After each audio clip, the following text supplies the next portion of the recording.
اعوذ باللہ من الشیطان اللعین الرجیم بسم اللہ الرحمن الرحیم الحمد للہ رب العالمین الصلاة والسلام علی محمد وآلہ الطاہرین۔ السلام علیکم ورحمۃ اللہ وبرکاتہ۔ عزیزان محترم، جیسا کہ ہم نے اپنے گزشتہ ویڈیو میں ذکر کیا تھا کہ جناب سیدہ فاطمہ سلام اللہ علیہا کا حق حضرت ابو بکر سے صرف صحیح بخاری کے مطابق 3 مرتبہ مانگا گیا، جبکہ صحیحین یعنی صحیح بخاری اور صحیح مسلم دونوں کے مطابق جناب سیدہ فاطمہ زہرا سلام اللہ علیہا کا حق 5 مرتبہ مانگا گیا۔ نمبر 1، جب جناب فاطمہ نے کسی کو بھیج کر حضرت ابو بکر سے میراث کا مطالبہ کیا۔ صحیح بخاری کتاب فضائل اصحاب النبی باب نمبر 12۔ نمبر 2، جب جناب فاطمہ سلام اللہ علیہا اکیلی دربار گئیں اور حضرت ابو بکر سے حق مانگا۔ صحیح بخاری کتاب فرض الخمس باب نمبر 1۔ نمبر 3، جب جناب فاطمہ سلام اللہ علیہا اپنے ساتھ رسول اللہ کے چچا حضرت عباس کو لے گئی اور حضرت ابو بکر سے میراث مانگی۔ صحیح بخاری کتاب الفرائض باب نمبر 3۔ اور نمبر 4، حضرت عمر کے بقول حضرت علی علیہ السلام اور رسول اللہ صلی اللہ علیہ وآلہ وسلم کے چچا حضرت عباس دونوں نے مل کر حضرت ابو بکر سے جناب فاطمہ سلام اللہ علیہا کی میراث کا مطالبہ کیا۔ صحیح مسلم کتاب الجہاد والسیر۔ اور نمبر 5، جب حضرت علی علیہ السلام اور رسول صلی اللہ علیہ وآلہ وسلم کے چچا حضرت عباس دونوں نے مل کر حضرت عمر سے بھی یہی مانگ کی تھی۔ یہ بھی صحیح مسلم کی کتاب الجہاد والسیر میں درج ہے۔ اس مقام پر اس دردناک حقیقت کے ساتھ دل خون کے آنسو روتا ہے کہ نبی صلی اللہ علیہ وآلہ وسلم کی وفات کے بعد ان کی آل کس قدر کرب و تکلیف سے گزرتی رہی کہ نبی صلی اللہ علیہ وآلہ وسلم کے خاندان والے اپنے حق کے لیے حضرت ابو بکر کی دور خلافت سے حضرت عمر کے دور خلافت تک کتنے عرصے تک اور کس کس کے سامنے اپنے حقوق بار بار مانگتے رہے، اور ہر دفعہ ان کو مایوس کر دیا جاتا۔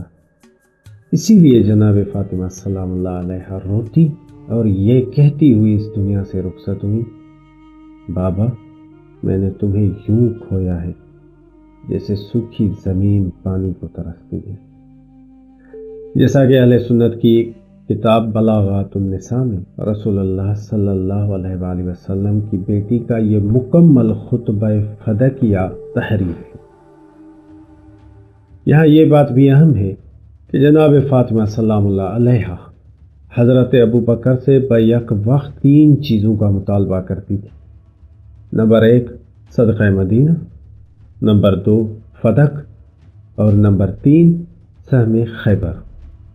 اور حضرت ابو بکر ہر بار ان میں سے کچھ بھی دینے کو منظور نہیں کرتے تھے۔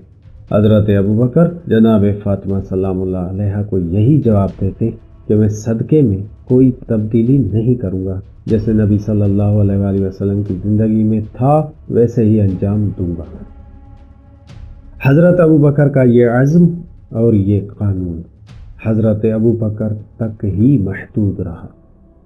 حضرت عمر کے دور خلافت تک حضرت ابو بکر کے بنائے یا بتائے ہوئے اس قانون میں شگاف ہو گئے، لیکن افسوس کہ جناب فاطمہ سلام اللہ علیہا اسی قانون کے ہوتے ہوئے چل بسی اور ان کو نبی صلی اللہ علیہ وآلہ وسلم کی میراث نہیں مل سکی۔ حضور علیہ السلام کے نکاح میں حضرت ابو بکر صدیق کی بیٹی حضرت عائشہ صدیقہ بھی ہیں، اور قرآن مجید کا یہ فیصلہ ہے جب بیوی سے اولاد نہ ہو تو خاوند کی جائیداد سے، پراپرٹی سے بیوی کو 4تھا حصہ دیا جاتا ہے۔ اگر تو حضرت ابو بکر صدیق رضی اللہ تعالیٰ عنہ نے حضرت فاطمہ کو حصہ نہیں دیا لیکن اپنی بیٹی عائشہ کو 4تھا حصہ دے دیا، پھر تو انہوں نے عدل کے تقاضے پورے نہیں کیے۔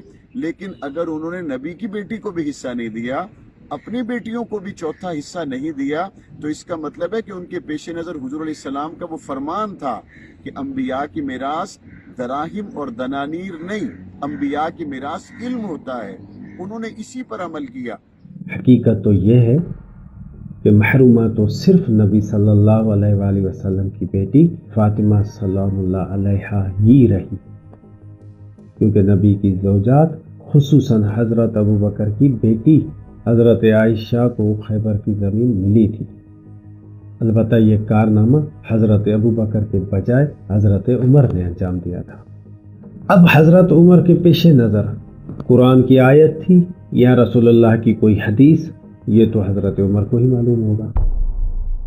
بہرحال جس موقف کے دفاع میں حضرت ابو بکر نے رسول اللہ صلی اللہ علیہ وآلہ وسلم کی بیٹی کی ناراضگی مول لی اور نبی کی زوجہ یعنی اپنی بیٹی حضرت عائشہ کو بھی کچھ نہیں دیا، حضرت عمر نے حضرت ابو بکر اور ان کا دفاع کرنے والے نادان مولویوں کے اس موقف کی دھجیاں اڑا دی، وہ بھی 2 مرتبہ۔ پہلی مرتبہ جب حضرت ابو بکر نے نبی صلی اللہ علیہ وآلہ وسلم کی بیٹی فاطمہ سلام اللہ علیہا اور نبی کی زوجات بشمول حضرت عائشہ کو نبی صلی اللہ علیہ وآلہ وسلم کی میراث میں سے کچھ بھی نہیں دیا۔ وہیں صحیح بخاری کتاب المزارعہ کی روایت کے مطابق حضرت عمر نے اپنے دور خلافت میں نبی صلی اللہ علیہ وآلہ وسلم کی زوجات خصوصاً حضرت ابو بکر کی بیٹی حضرت عائشہ کو خیبر کی زمین دے دی تھی۔ البتہ تب تک نبی صلی اللہ علیہ وآلہ وسلم کی بیٹی فاطمہ سلام اللہ علیہا اپنے بابا صلی اللہ علیہ وآلہ وسلم کے پاس محرومہ جا چکی تھی۔ دوسری مرتبہ حضرت ابو بکر کے بنائے ہوئے قانون میں تب دراڑ آئی جب جناب فاطمہ سلام اللہ علیہا نے حضرت ابو بکر سے فدق اور سہم خیبر کے ساتھ صدقہ مدینہ بھی مانگا، اور حضرت ابو بکر نے فدق، سہم خیبر اور صدقہ مدینہ کچھ بھی جناب فاطمہ کو نہیں دیا تھا۔ لیکن صحیح بخاری کتاب فرض الخمس کی روایت کے مطابق حضرت عمر نے فدق اور سہم خیبر تو نہیں دیا، البتہ حضرت علی کو جناب فاطمہ سلام اللہ علیہا کی میراث کے بطور اور حضرت عباس کو صرف صدقہ مدینہ دے دیا۔ لیکن تب بھی نبی صلی اللہ علیہ وآلہ وسلم کی بیٹی فاطمہ سلام اللہ علیہا اس ستم شعار دنیا میں نہیں تھی۔ نبی صلی اللہ علیہ وآلہ وسلم کی بیٹی جناب فاطمہ سلام اللہ علیہا نے جس سے اپنا حق مانگا اس نے انکار کر دیا، اور نبی صلی اللہ علیہ وآلہ وسلم کی بیٹی فاطمہ سلام اللہ علیہا نے اپنے حق میں جو کچھ مانگا وہ جناب فاطمہ سلام اللہ علیہا کو تو نہیں لیکن ان کے بعد کسی اور کو دیا۔ یعنی دوسرے لفظوں میں جناب فاطمہ سلام اللہ علیہا کے مطالبے کے وقت احادیث کو مد نظر رکھا گیا، اور جناب فاطمہ سلام اللہ علیہا کے بعد پھر کبھی مسلمانوں کو ان احادیث کی ضرورت ہی محسوس نہیں ہوئی۔ انا للہ و انا الیہ راجعون۔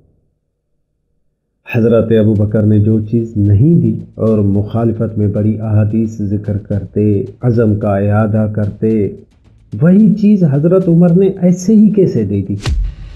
اب اگر حضرت ابو بکر صحیح تھے تو حضرت عمر کیا تھے؟ سوالات کا پیدا ہونا تو فطری ہے کہ کیا حضرت ابو بکر کے بعد حضرت عمر کی خلافت تک شریعت پھر بدل گئی تھی؟ کیا حضرت عمر کو حضرت ابو بکر کی مخالفت اور حضرت ابو بکر کی بیان کردہ حدیثیں یاد نہیں تھی؟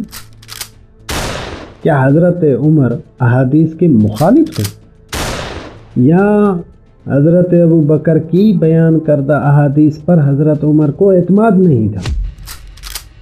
آخری سوال بہت ہی اہم ہے کہ حضرت ابو بکر نے نبی صلی اللہ علیہ وآلہ وسلم کی بیٹی فاطمہ سلام اللہ علیہا کو میراث سے منع کر کے صحیح کیا، یا حضرت عمر نے بعد میں نبی صلی اللہ علیہ وآلہ وسلم کی زوجات وغیرہ کو میراث دے کر صحیح کیا؟ یہ فیصلہ آپ پر ہے۔